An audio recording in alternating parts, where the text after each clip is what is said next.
अभी आपके सामने जो चार्ट ओपन है ये बैंक निफ्टी का 5 मिनट चार्ट है और इसका डेट है 10 जून 2024। तो यहाँ पे आप देखोगे एक ऑर्डर ब्लॉक क्रिएट हुआ।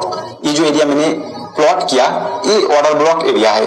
उसके बाद देखोगे प्राइस जब ये नीचे आ रहा था तो सभी का एक्सपेक्टेशन था कि इस जगह पे भर भर के बाइंग ऑर्डर आएगा, क्योंकि एक ऑर्डर ब्लॉक एरिया है।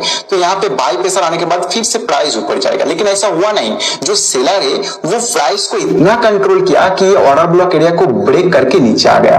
तो हमें पता है कि एक बार अगर ये ऑर्डर ब्लॉक एरिया ब्रेक हो रहा है तो ये ब्रेकर ब्लॉक क्रिएट हो जाता है। और इस सिनेरियो में ये जो ब्रेकर ब्लॉक है ये बेयरिश ब्रेकर ब्लॉक, क्योंकि जो ऑर्डर ब्लॉक यहाँ पे था ये बुलिश ऑर्डर ब्लॉक था। तो एक बार बुलिश ऑर्डर ब्लॉक अगर ब्रेक हो जाता है तो ये बन जाता है बेयरिश ब्रेकर ब्लॉक।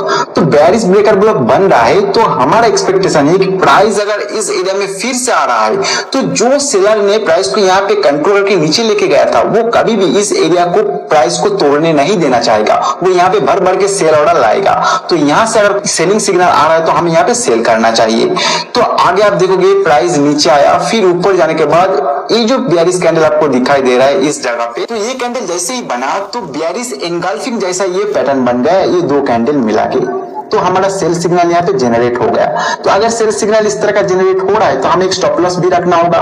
तो इस जगह पे हमारा सेल हो गया और स्टॉप लॉस हमें रखना है। तो स्टॉप लॉस के लिए देखिए ये जो ब्रेकर ब्लॉक एरिया है इसके ऊपर ही हमें रखना है और थोड़ा प्राइस एक्शन को भी देखना है। तो ये जो स्ट्रॉन्ग बेयरिश कैंडल है हम इसके ऊपर थोड़ा रख लेते हैं और जो टारगेट हमें रखना है वो कम से कम 1:2 हम ले सकते हैं। तो उसी जगह पे मैं सेट कर देता हूँ यहाँ पे।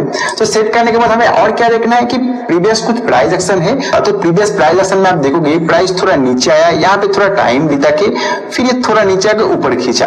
तो इस जगह पे एक ट्रैप क्रिएट करके ऊपर लेके गया था। तो हमारा जो टारगेट होगा प्राइस एक्शन से साथ अगर एडजस्ट करना है तो थोड़ा ये ऊपर आ जाएगा, क्योंकि यहाँ पे फाइट हुआ।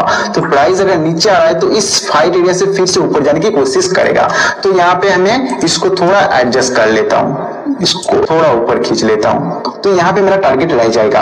अभी क्या होता है प्राइस थोड़ा ये नीचे आने के बाद फिर ये ऊपर जाना शुरू कर रहा है। तो देखिए अगर आप किसी भी तरह का सेटअप में ट्रेड कर रहे हो और उसमें प्राइस आपके डायरेक्शन में जाने के बाद फिर ऊपर आ रहा है तो आपको घबराना नहीं है। अगर ऊपर आके आपका एसएल को हिट कर रहा है तो करने दीजिए, क्योंकि इससे आपको पता चलेगा कि किस सिनेरियो में आपका सेटअप चल रहा है और किस सिनेरियो में नहीं चल रहा है। आपको उसके बारे में एक नॉलेज मिलेगा और आपका जो एक्यूरेसी लेवल है वो धीरे धीरे बढ़ता हुआ जाएगा। तो यहाँ पे क्या होता है प्राइस जैसे ये ऊपर आया और उसी ब्रेकर ब्लॉक एरिया में फिर से फाइट होना शुरू हुआ। और इस फाइट एरिया में आप देखोगे इस तरह का जब कैंडल बनना शुरू हो रहा है, मतलब एक स्ट्रॉन्ग बेयरिश कैंडल बनना शुरू हुआ है, तो फिर से यहाँ पे सेल सिग्नल जनरेट हुआ।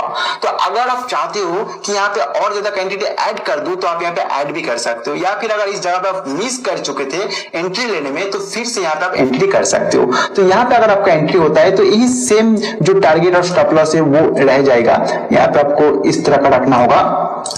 तो उसके बाद आप देखोगे प्राइस फिर ये नीचे आना शुरू किया। नीचे आते आते हमारा जो टारगेट था उसको हिट कर गया।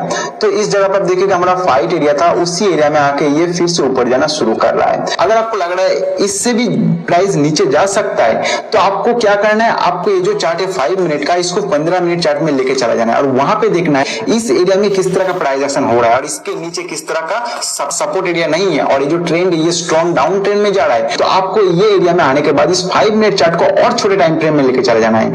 जैसे कि आप 2 मिनट के अंदर जा सकते हो इस जगह पे और यहाँ पे प्राइस एक्शन को देखना है। अगर यहाँ पे जो सेलर है वो ज्यादा कंट्रोल में कर रहा है तो आपका जो एसएल है उसको ट्रेल करते हुए यहाँ पे टिके रहना है, मतलब और प्राइस नीचे जाएगा इसके लिए वेट करना है। लेकिन अगर यहाँ पे जो बायर अपना कंट्रोल दिखाने के शुरू कर दिया है तो आप यहाँ पे एग्जिट कर जाओगे।